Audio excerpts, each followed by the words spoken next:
Hello everybody. There's an area in the kitchen that we usually neglect, and it's the top of the hood and the top of the cabinets. So they tend to accumulate a lot of grease from cooking, so we're gonna clean that area today. Okay, so you're gonna be on top of a ladder, so make sure you bring few rags to clean so you don't have to get down and get more. My top, it's not as greasy as other ones that we have seen, but sometimes what we do when there is thick grease, we use this blade to remove the top layer, making sure we don't scratch the surface. And after, we use this one.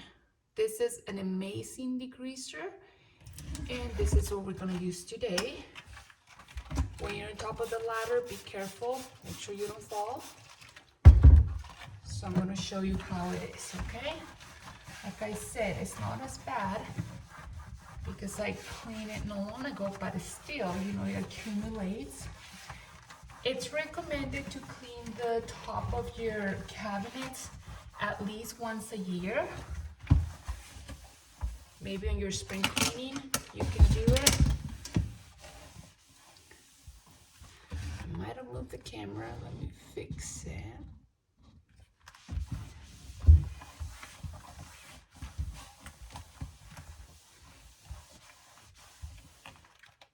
So this is what you're going to get.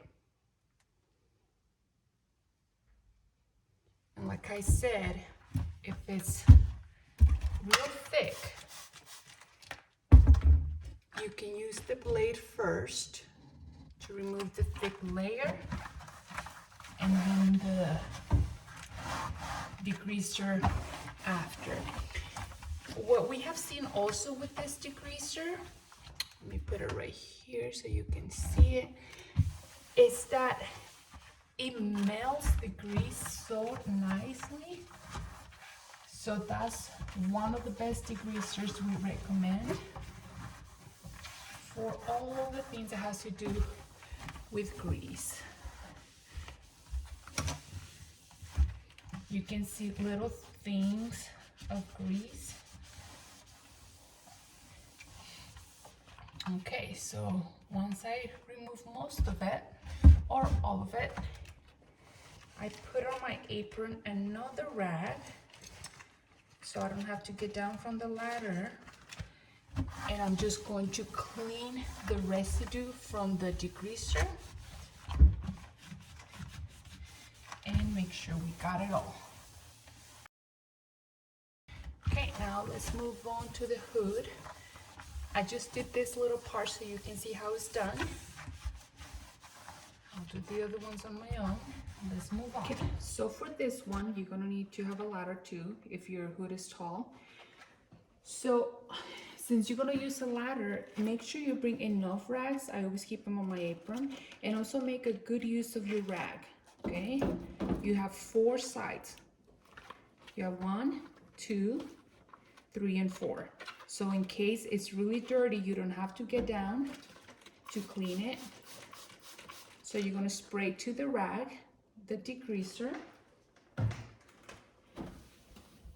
And this one does feel like if it has some grease on it. I'll show you what we got here. You can use the degreaser for the top and also for under the hood. You can't see it as much as right here, but it's not as dirty as other ones that we have cleaned in the past. So now I'm going to clean the top using the one of the other sides, one of the 3 sides that I have left.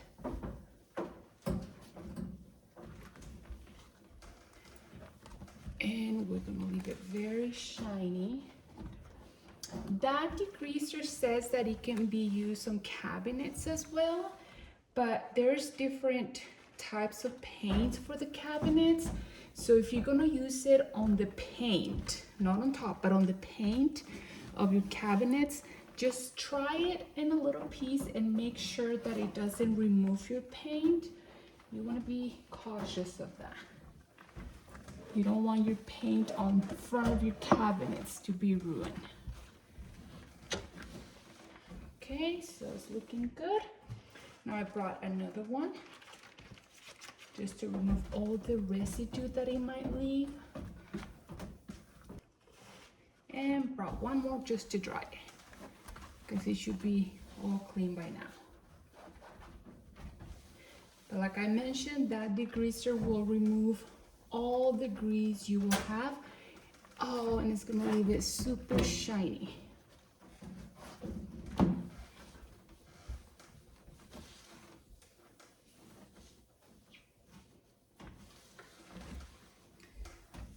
Okay, it looks good to me.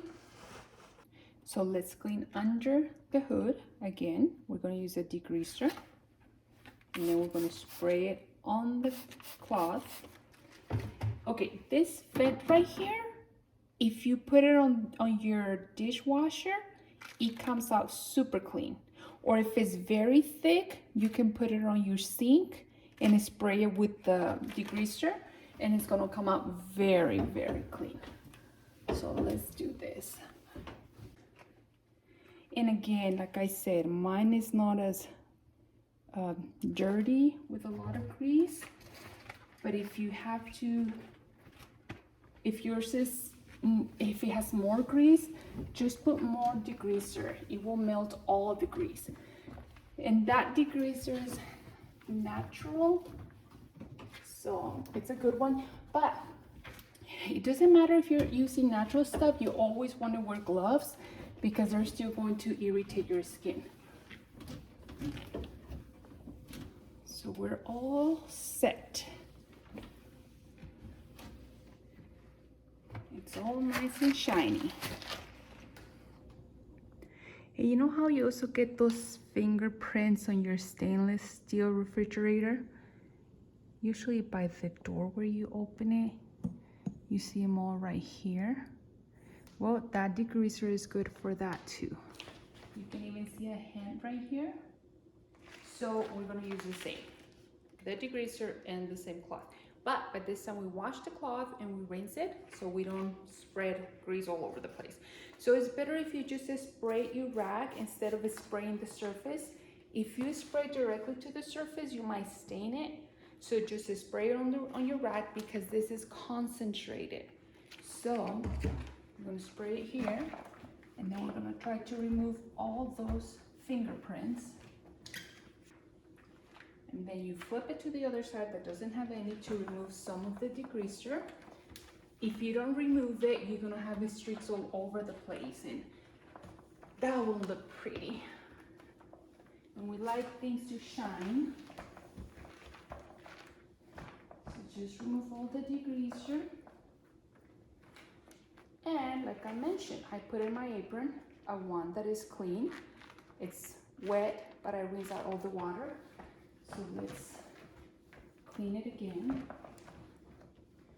Make sure we remove all the degreaser. If no, we're gonna have streaks. So let's remove it pretty good.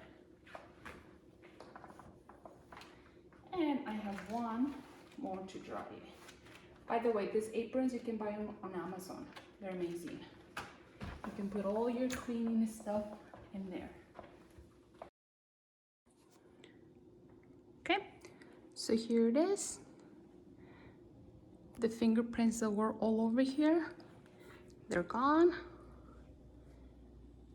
And you have a shiny fridge without streaks and without fingerprints.